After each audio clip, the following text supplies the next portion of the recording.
প্রথম আমল হলো আলা ইবনুল হাদরামি রাদিয়াল্লাহু তাআলা আনহুর নেতৃত্বে সাহাবীদের এক বিশাল দল বাহরাইনের এক অভিযানে যাচ্ছিলেন।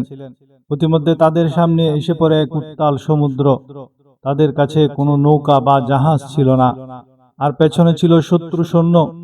তখন হযরত আলা ইবনুল হাদরামি রাদিয়াল্লাহু তাআলা আনহু উচ্চস্বরে দোয়া করলেন, ইয়া আলিমু ইয়া হালিমু ইয়া আলিয়ু ইয়া আযীম ইন্না আবিদুকা ফি সাবিলিক নুকাতিলু আদুওয়াকা আল্লাহুম্মা ফাজআল লানা সাবিলা ইয়া আলিমু ইয়া হালিমু ইয়া আলিয়ু ইয়া আযীম ইন্না আবিদুকা ফি সাবিলিক নুকাতিলু আদুওয়াকা আল্লাহুম্মা ফাজআল লানা সাবিলা। অর্থাৎ, হে ধৈর্যশীল, হে সর্বজ্ঞ, হে সুউচ্চ, হে মহিয়ান, নিশ্চয় আমরা তোমার বান্দা, তোমারই পথে যুদ্ধ করছি তোমার শত্রুদের বিরুদ্ধে। হে আল্লাহ, আমাদের জন্য এই পথ অতিক্রম করার একটি উপায় বের করে দাও। এরপর তিনি বললেন, আল্লাহর নামে সাগরে নেমে পড়ো। ইতিহাস সাক্ষী, সাহাবাগণের পুরা বাহিনী ঘোড়া ও উটের পিঠে চড়ে সমুদ্রের উপর দিয়ে এমনভাবে হেঁটে পার হয়ে গেলেন যেন তারা সমতল মাটিতে হাঁটছেন, এমনকি তাদের ঘোড়ার খুরও ভেজেনি। সুবহানাল্লাহ। আপনিও যদি শত্রু দ্বারা আক্রান্ত হয়ে পড়েন, বিপদ থেকে মুক্তির সব দরজা যদি বন্ধ দেখতে পান, তখন এই দোয়াটি পড়ুন। ইনশাআল্লাহ আল্লাহ তাআলা আপনার জন্য বিপদ থেকে মুক্তির সব দরজা খুলে দিবেন। দ্বিতীয় আমল হলো, কাদিসিয়ার যুদ্ধের পর হযরত সাদ ইবনে আবি ওয়াক্কাস রাদিয়াল্লাহু তাআলা আনহু যখন পারস্যের রাজধানী মাদায়েন আক্রমণের জন্য পৌঁছান, তখন পারসিকরা দজলা নদীর সমস্ত পোল ও নৌকা ধ্বংস করে দিয়েছিল। নদীটি ছিল অত্যন্ত খরস্রোতা ও ভয়ঙ্কর। সাহাবী সাদ রাদিয়াল্লাহু তাআলা আনহু পুরো বাহিনীকে উদ্দেশ্য করে বললেন, আমরা আল্লাহর দ্বীনের জন্য বের হয়েছি, নদী আমাদের থামাতে পারে না। তিনি নদীতে ঘোড়া নামিয়ে দিলেন এবং বললেন, নাস্তাঈনু বিল্লাহি ওয়া নাতাওয়াক্কালু আলাইহি হাসবুনাল্লাহু ওয়া নি'মাল ওয়াকিল। অলৌকিকভাবে পুরা মুসলিম বাহিনী খরস্রোতা নদী পার হয়ে গেল, যেন তারা কোনো শুকনো মাঠে হেঁটে যাচ্ছেন। যারা পানির কারণে, বন্যার কারণে, ঝড় তুফানের কারণে বিপদগ্রস্ত, তারা যদি এই দোয়াটি পড়েন, ইনশাআল্লাহ পানি, বন্যা, ঝড় তুফানে তাদের তেমন কোনো ক্ষতি হবে না। আল্লাহ আপনাকে পানির ক্ষতি থেকে বাঁচিয়ে দেবেন। ৩ নং আমল, হযরত ইউনূস আলাইহিস সালাম যখন এক বিশাল আকার মাছের পেটে বন্দী হয়েছিলেন, তখন অন্ধকারের উপর অন্ধকার ছেয়ে গিয়েছিল। রাতের অন্ধকার, সাগরের অন্ধকার এবং মাছের পেটের অন্ধকার। কোনো মানুষের পক্ষে এই অবস্থা থেকে বেঁচে ফেরা অসম্ভব ছিল, কিন্তু তিনি একটি দোয়া পাঠ করেছিলেন যা আরশ পর্যন্ত পৌঁছে যায়। লা ইলাহা ইল্লা আনতা সুবহানাকা ইন্নী কুনতু মিনাজ জালিমিন। লা ইলাহা ইল্লা আনতা সুবহানাকা ইন্নী কুনতু মিনাজ জালিমিন। অর্থাৎ, তুমি ছাড়া কোনো উপাস্য নেই, তুমি পবিত্র, নিশ্চয় আমি সীমা লঙ্ঘনকারীদের অন্তর্ভুক্ত। রাসূলুল্লাহ সাল্লাল্লাহু আলাইহি ওয়াসাল্লাম বলেছেন, যে কোনো মুসলিম বিপদে পড়ে এই দোয়া পাঠ করলে আল্লাহ তাআলা তা কবুল করেন। অত্যন্ত কঠিন বিপদে এই দোয়া 1000 বার বা 41 বার পড়ে দোয়া করলে অসম্ভব কাজও সম্ভব হয়। 4 নং আমল, নমরুদ যখন হযরত ইব্রাহিম আলাইহিস সালামকে এক বিশাল আগুনে নিক্ষেপ করেছিল, তখন আকাশ বাতাস কেঁপে উঠেছিল। ফেরেশতারা সাহায্য করতে এলেও তিনি কেবল আল্লাহর উপর তাওয়াক্কুল করেছিলেন। ফলে আগুন তার দাহ্য ক্ষমতা হারিয়ে ইব্রাহিম আলাইহিস সালামের জন্য শীতল ও আরামদায়ক হয়ে গিয়েছিল, কারণ সেই মুহূর্তে ইব্রাহিম আলাইহিস সালাম এই দোয়াটি পড়েছিলেন, হাসবুনাল্লাহু ওয়া নি'মাল ওয়াকিল, হাসবুনাল্লাহু ওয়া নি'মাল ওয়াকিল। অর্থাৎ, আমাদের জন্য আল্লাহই যথেষ্ট এবং তিনি কতই না উত্তম কর্মবিধায়ক।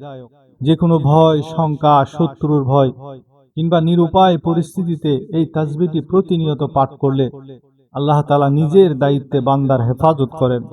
5 নং আমল হলো, বদরের যুদ্ধে মুসলমানদের সংখ্যা ছিল মাত্র 313 জন, আর কাফেরদের সংখ্যা ছিল 1000 জনেরও বেশি। অস্ত্রে শস্ত্রে মুসলমানরা ছিল সম্পূর্ণ অপ্রস্তুত। সেদিন রাসূলুল্লাহ সাল্লাল্লাহু আলাইহি ওয়াসাল্লাম সিজদায় গিয়ে কেঁদে কেঁদে আল্লাহর কাছে আকুতি জানিয়েছিলেন। আল্লাহ তাআলা আরশ থেকে হাজার হাজার ফেরেশতা পাঠিয়ে মুসলমানদের বিজয় দান করেছিলেন। সে মুহূর্তে একটি ইসমে আজমের দোয়া খুবই পাওয়ারফুল, তা হলো ইয়া হাইয়্যু ইয়া কাইয়্যুম বিরহমাতিকা আস্তাগীস, ইয়া হাইয়্যু ইয়া কাইয়্যুম বিরহমাতিকা আস্তাগীস। অর্থাৎ, হে চিরঞ্জীব, হে চিরস্থায়ী, আমি তোমার রহমতের মাধ্যমে সাহায্য প্রার্থনা করছি। আপনি যদি কঠিন বিপদে গ্রেফতার হয়ে থাকেন, দেয়ালে পিঠ ঠেকে যায়, তখন শুধু এই দোয়াটি পড়বেন, ইয়া হাইয়্যু ইয়া কাইয়্যুম বিরহমাতিকা আস্তাগীস, ইয়া হাইয়্যু ইয়া কাইয়্যুম বিরহমাতিকা আস্তাগীস। হাঁটতে বসতে চলতে ফিরতে এটাই পড়বেন। বদরের যুদ্ধে যেভাবে আল্লাহ ফেরেশতা পাঠিয়ে গায়েবীভাবে মুসলমানদের সাহায্য করেছেন, আপনাকেও আল্লাহ ফেরেশতা পাঠিয়ে সাহায্য করবেন।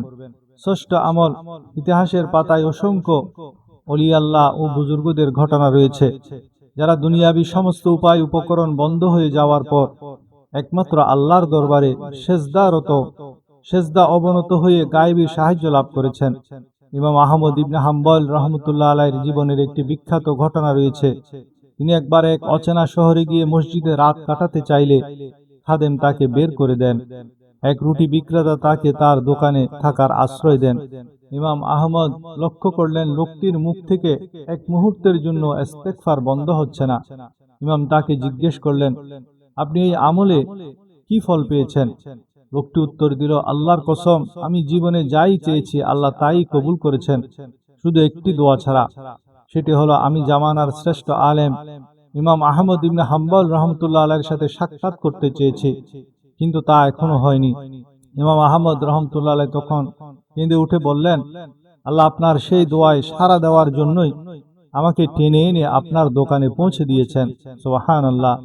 আপনি যদি চান আপনার সকল বিপদ দূর হয়ে যাক, সকল মনোবাসনা পূরণ হোক, সব সময় শুধু গুনাহ মাফ চাইবেন। আর গুনাহ মাফ চাওয়ার সবচেয়ে সহজ দোয়া হলো আস্তাগফিরুল্লাহ। সপ্তম আমল, রাসূলুল্লাহ সাল্লাল্লাহু আলাইহি ওয়াসাল্লাম বলেছেন, ইসমে আজম পাঠ করে আল্লাহর কাছে দোয়া করলে তিনি তা কখনো ফিরিয়ে দেন না। ইসমে আজমের দোয়া হলো আল্লাহুম্মা ইন্নী আসআলুকা বিআন্নী আশহাদু আন্নাকা আনতাল্লাহু লা ইলাহা ইল্লা আনতাল আহাদুস সামাদুল্লাযী লাম ইয়ালিদ ওয়া লাম ইউলাদ ওয়া লাম ইয়াকুল লাহু কুফুয়ান আহাদ।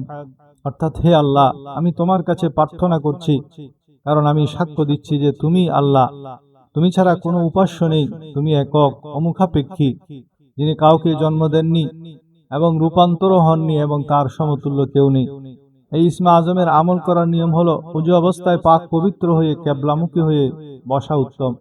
শুরুতে এবং শেষে 3 বার, 7 বার, 11 বার দুরূদ শরীফ পাঠ করা। পূর্ণ বিশ্বাস ও একাগ্রতার সাথে 3 বার বা 7 বার ইসমে আজম পাঠ করা।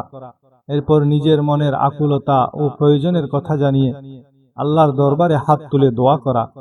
অষ্টম আমল হলো, নবীজি সাল্লাল্লাহু আলাইহি ওয়াসাল্লাম বলেছেন, যে ব্যক্তি নিয়মিত ইস্তেগফার করবে, আল্লাহ তাআলা তাকে সকল সংকট থেকে উত্তরণের পথ বানিয়ে দেবেন, সকল দুশ্চিন্তা থেকে মুক্তি দেবেন এবং তাকে এমন উৎস থেকে রিজিক দান করবেন যা সে কল্পনাও করতে পারবে না।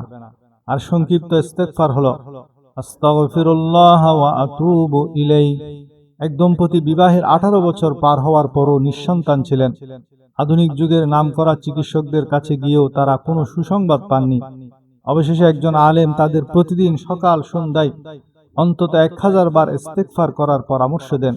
স্বামী স্ত্রী দুজনই পরম বিশ্বাস নিয়ে প্রতিদিন ইস্তেগফারের আমল শুরু করেন।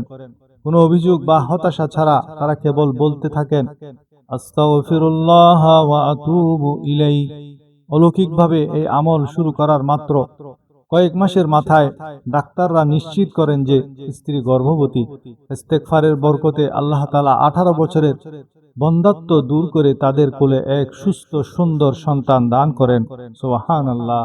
ইস্তেগফার পড়ার নিয়ম হলো, ইস্তেগফার শুধু মুখে উচ্চারণ না করে অন্তরে এই অনুভূতি রাখা যে আমি গুনাহগার, আমার রব পরম ক্ষমাশীল, তিনি ক্ষমা না করলে আমার আর কোনো উপায় নেই। ইস্তেগফার হাঁটতে বসতে, ওযু অবস্থায়, ওযু ছাড়া সব সময় পড়া গেলেও বিশেষ করে শেষ রাতে তাহাজ্জুদের সময় এবং নামাজের পর, বিশেষ করে ফজর ও আসরের পর ইস্তেগফার পড়ার প্রভাব সবচেয়ে বেশি। নবল আমল হলো যে কোনো অসম্ভবকে সম্ভব করতে দরুদ শরীফের আমল। দরুদ ইব্রাহিমী বা যে কোনো ছোট্ট দরুদ যেমন সাল্লাল্লাহু আলাইহি ওয়া আলিহি ওয়াসাল্লাম প্রতিদিন 1000 বার পাঠ করলে জীবনের সমস্ত কঠিন জট খুলে যায়। হযরত সুফিয়ান সৌরি রহমতুল্লাহ আলাইহি বর্ণনা করেন, এক ব্যক্তি বাইতুল্লাহর তাওয়াফ করছিল, কিন্তু সে প্রতি কদমে কদমে কেবল দরুদ শরীফ পাঠ করছিল, অন্য কোনো জিকির করছিল না।